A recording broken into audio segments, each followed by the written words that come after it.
অনেক দিন তোমাদের সাথে কোনো রান্নার ভিডিও শেয়ার করা হয় না, তাই চলে এসেছি নতুন আর একটা ভিডিও নিয়ে। এখন তো আমের সিজন, তো আমরা ঘরে সবাই কম বেশি আমের আচার তৈরি করি। এইভাবে আমের আচার তৈরি করলে এতটা সুন্দর খেতে হয় যে মুখে লেগে থাকার মতো।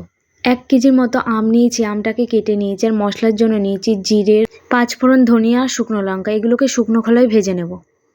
জল ফুটে এলে এবার কেটে রাখা আমগুলো তাতে দিয়ে দেবো। 2 থেকে 3 মিনিট ফুটিয়ে এবার আমগুলো নামিয়ে নিয়ে তাতে জল ঝরিয়ে নেব। কড়াইয়ে তেল দিয়ে দেবো। এবার তেলের পরিমাণটা একটু বেশিই দেবো, যাতে আমের আচারটা বেশি দিন অবধি সংরক্ষণ করা যায়। ফোড়নের জন্য দিয়ে দেবো একটু শুকনো লঙ্কা আর তেজপাতা। এবার পরিমাণ মতো চিনি দিয়ে জাল করে নেব। চিনিটা সুন্দর গলে গেছে, এবার একটু একটু করে মশলা দিয়ে দেবো। আচারে মশলার পরিমাণটা একটু বেশিই দিতে হয়। এবার স্বাদ মতো নুন দিয়ে দেবো। কিছুক্ষণ জাল করে নেব। নামানোর আগে হালকা মশলা দিয়ে নামিয়ে নেব, তাহলেই তৈরি হয়ে যাবে দুর্দান্ত স্বাদের আমের আচার।